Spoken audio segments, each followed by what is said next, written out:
Всем панкейк, друзья! Сегодня отправимся в одно из самых загадочных и закрытых мест на планете — Северную Корею. Мы поговорим о том, как вообще появилась эта страна, почему она до сих пор враждует с Южной Кореей, откуда взялись ее вожди, что такое батальон удовольствий и при чем тут лимузины с бегущими охранниками. Темы самые разные, удивления будет много. Так что на старт, внимание, поехали! Как Корея стала северной и южной? Чтобы понять, почему на карте мы видим две Кореи, нужно вернуться в 1945 год. До этого времени вся территория полуострова находилась под контролем Японии. Это была ее колония. После поражения Японии во Второй мировой войне Корею решили поделить. Все, что севернее 38-й параллели, оказалось под контролем СССР, а юг под влиянием США. В 1948 году обе части сформировали свои правительства. На севере просоветское, на юге проамериканское. И с этого момента началось серьезное противостояние. Обе стороны хотели контролировать весь полуостров. Идеология столкнулась с идеологией, и эта борьба, пусть уже не вооруженная, но продолжается до сих пор. Северную Корею основал Ким Ир Сен, харизматичный, жесткий и, по мнению своей страны, почти легендарный лидер. После него у руля оказался его сын Ким Чен Ир, а затем и внук Ким Чен Ын. Получилась династия, в которой каждый новый лидер с рождения готовился стать вождем. У Ким Чен Ына немало официальных титулов. Он высший руководитель КНДР, глава партии, командующий армией, маршал, новая звезда, блистательный товарищ и даже гений среди гениев в военном деле.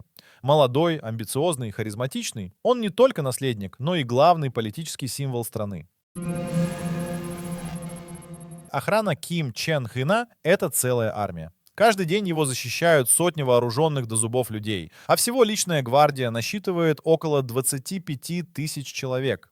И это не просто охрана, а элита. Каждому полагается жилье, продуктовый паек и престиж. Пройти туда можно только после сурового отбора — физического, психологического и идеологического. Особенно знаменит внешний круг. Группа телохранителей, которые буквально бегают рядом с лимузином лидера. Впервые об этом заговорили после визита Кима в Сингапур. По телевидению показали, как черный Мерседес сопровождает дюжина мужчин в строгих костюмах с наушниками. Они одного роста с вождем, с отличным зрением, обученные меткой стрельбе и боевым искусством. Это единственные люди в стране, которым официально разрешено быть рядом с Кимом с оружием в руках. Сомневаешься в вожде? Приготовься. В 2013 году, по слухам, Ким Чен Ын приказал казнить собственного дядю за коррупцию и излишне веселый образ жизни. Через год под те же обвинения попала его жена. А в 2015 году министр обороны КНДР был расстрелян из зенитного орудия за то, что уснул на совещании. Представьте себе, один зевок и конец карьере, и не только ей. По неофициальным данным, с момента прихода Кима к власти были казнены более 2 десятков высокопоставленных чиновников. В стране, где идеология, закон, а дисциплина культ, малейшее нарушение может стоить жизни. Это жестоко, но именно так работает система, построенная на страхе и безоговорочной лояльности. Армия Северной Кореи — одна из крупнейших на планете. В ней служит более 1 300 000 человек, при том, что население страны всего около 25 миллионов. Это значит, что каждый 20-й житель — военный. А если прибавить еще и резервистов, то общее количество потенциальных солдат достигает почти 7 миллионов. Это армейская машина, которая требует гигантских расходов. Но в КНДР считают, безопасность важнее всего. У страны есть подводный флот, артиллерийские комплексы, баллистические ракеты и, что самое главное, ядерное оружие. Именно наличие ядерных сил, по мнению экспертов, сдерживает США от прямого конфликта с Пхеньяном. Удар возмездия мог бы достичь Южной Кореи или Японии, поэтому Запад предпочитает быть осторожным. А для самой КНДР это не просто защита, а символ национального достоинства и силы. На полях сражений — солдаты, а в цифровом пространстве — хакеры. У Северной Кореи есть своя легендарная кибергруппа под названием «Лазарус». По слухам, это подразделение работает под прикрытием разведывательного управления Генштаба Корейской народной армии. Их задача — атаковать. И им все дозволено. Взломы, кражи, вирусы, шпионское ПО. Считается, что именно эта группа стоит за самыми громкими кибератаками последних лет. Взломом индийских АЭС, атакой на компании Volvo, Boeing, Sony Pictures и Garmin. Были случаи и с криптовалютными биржами, и даже с американским ФБР. В 2020 году, по неофициальным данным, северокорейские хакеры украли около 300 миллионов долларов. И эти средства, вероятно, пошли на финансирование ядерной программы. Это цифровая армия 21 века, незаметная, но крайне эффективная. Ким Чен Ын, как и его отец с дедом, обожает наземный транспорт. Он почти не летает и предпочитает ездить. В сети ходят слухи, что специально для него на заводе Mercedes-Benz был изготовлен бронированный пулман высшей степени защиты. В его личном гараже, по некоторым данным, до дюжины суперкаров, среди которых Chevrolet Camaro, Dodge Viper и даже Ferrari. Но официальных подтверждений нет. Этот автопарк охраняется не хуже ядерного арсенала. Сфотографировать хотя бы один из автомобилей не удалось даже самым отчаянным репортерам. И даже российская «Лада Приора» входит в коллекцию. Ким однажды использовал ее для инспекции армии, но автомобиль был зеленого цвета и выглядел вполне привычно. АвтоВАЗ действительно поставляет машины в КНДР, особенно для нужд военных. Так что если вы видите на фото из Пхеньяна автомобиль, велика вероятность, что это именно Приора. Самым секретным транспортным средством северокорейского лидера считается его личный бронепоезд. Да-да, тот самый зеленый с желтой полосой. Каждый вагон — отдельный модуль. Есть собственная электростанция, кухни, жилые купе, вагоны охраны и даже мобильный гараж с лимузином. Во Владивостоке Ким выходил из 4-го вагона, самого защищенного. Стекло в окнах толщиной до 5 сантиметров, вентиляция автономная и защищена от химических атак. А все внутреннее пространство экранировано от прослушки. Этот поезд способен выдержать даже ядерный удар. Перед приближением состава по маршруту проходит разведывательный поезд. Он проверяет пути и безопасность. А сзади следует еще один — для прикрытия. Вместе с Кимом в бронепоезде едут министры, протокольная служба, охрана и даже повара. Этот поезд не просто транспорт. Это подвижная крепость, символ контроля и абсолютной изоляции. У Ким Чен Ына есть и самолет. Это Ил-62, выпущенный еще в 1985 году. Он считается самым возрастным бортом номер 1 среди всех глав государств. Машина надежная, с эксклюзивной отделкой, летает нечасто, но производит впечатление. На переговорах Ким чаще всего появляется на поезде, но когда летит, это всегда событие. А еще у него есть яхта. Огромная, роскошная, созданная для отдыха и уединения. На ней он принимал звезду НБА, Денниса Родмана, своего близкого друга. Вместе они отдыхали на засекреченном острове, принадлежавшем Киму. По словам Родмана, это был настоящий семизвездочный курорт с полной инфраструктурой, созданной для одного единственного человека. Роскошь, от которой захватывает дух, в стране, где простые граждане живут совсем иначе. Официальная Северная Корея — страна строгого порядка и идеального внешнего вида. Улицы городов чистые, ухоженные. Основной транспорт — велосипед. Автомобилей немного, поэтому улицы выглядят спокойно и почти без шума.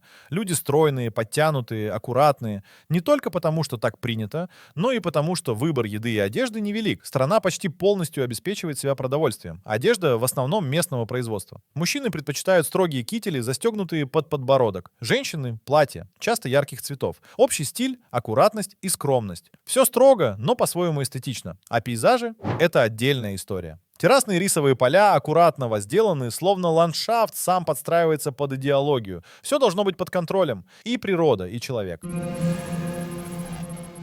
Северная Корея бережно относится к советскому культурному наследию. Здесь до сих пор любят и показывают фильмы из СССР, СССР. На телевидении идет больше советской классики, чем где бы то ни было. Это не просто уважение к прошлому, а часть воспитания. Через кино формируется образ правильной, дисциплинированной, патриотичной жизни. А монументы, они в КНДР везде ТИИ.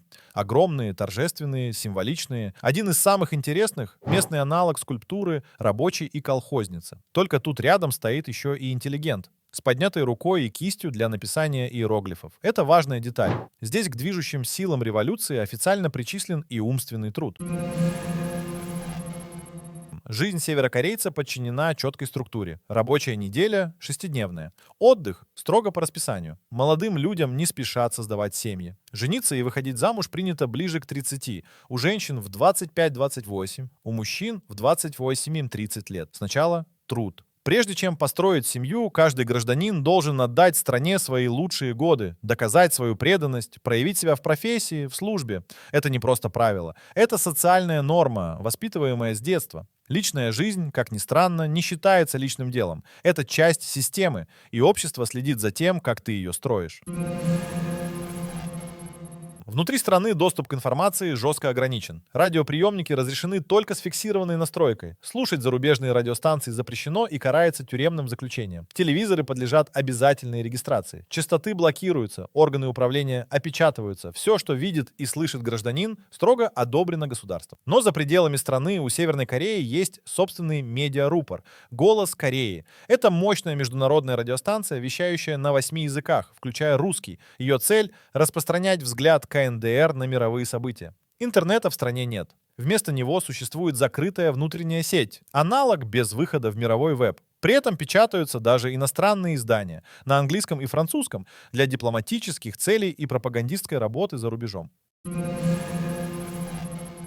Да, из Северной Кореи действительно бегут. Причины разные. Кто-то не выдерживает режима, кто-то хочет свободы, кто-то убегает от наказания. Особенно часто перебегают в Южную Корею. До 1993 года там действовал закон, по которому каждому перебежчику предоставляли щедрые выплаты, жилье, возможность учиться и даже телохранителя, если он представлял особую разведывательную ценность. Но есть и обратные случаи. Люди бегут из Южной Кореи обратно на север.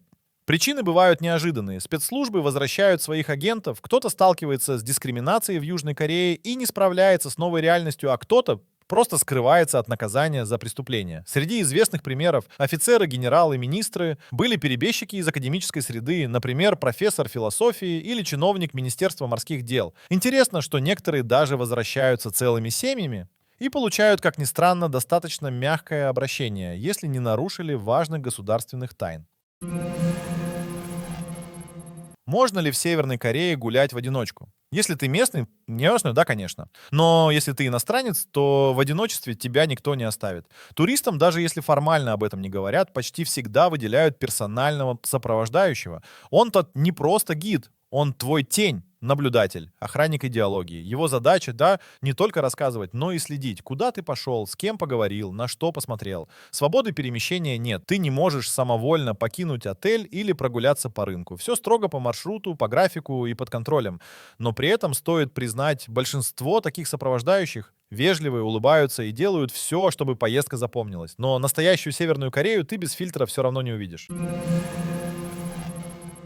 Когда речь заходит о Северной Корее, понять, где реальность, а где выдумка, бывает непросто. Информации мало, достоверных источников еще меньше. А западные СМИ часто подливают масло в огонь, создавая образ абсолютного зла. Демонизация КНДР работает на страх, на сенсацию и на рейтинг. Поэтому появляется множество уток. От казней из минометов до слухов о батальонах удовольствий. Что-то из этого может быть правдой, что-то преувеличением, а что-то сознательной провокацией. Внутри страны это называют информационной войной против их лидеров. А люди, которые там живут, становятся заложниками этого образа. Как внешнего, так и внутреннего. Несмотря на все слухи, страхи и закрытость, или, может быть, именно из-за этого Северная Корея остается страной, которую хочется увидеть. Почувствовать эту странную атмосферу порядка и строгости. Увидеть улицы, по которым не бегут, а шагают. Поговорить с людьми, пусть и через переводчика, пусть и под наблюдением. Окунуться в реальность, которую мир привык обсуждать, но редко понимает. А вы бы поехали в гости к Ким Чен Гыну? Напишите в комментариях. Всем хорошего настроения, оставайтесь с нами. И, конечно, панкейков вам в каждый день. До следующего видео.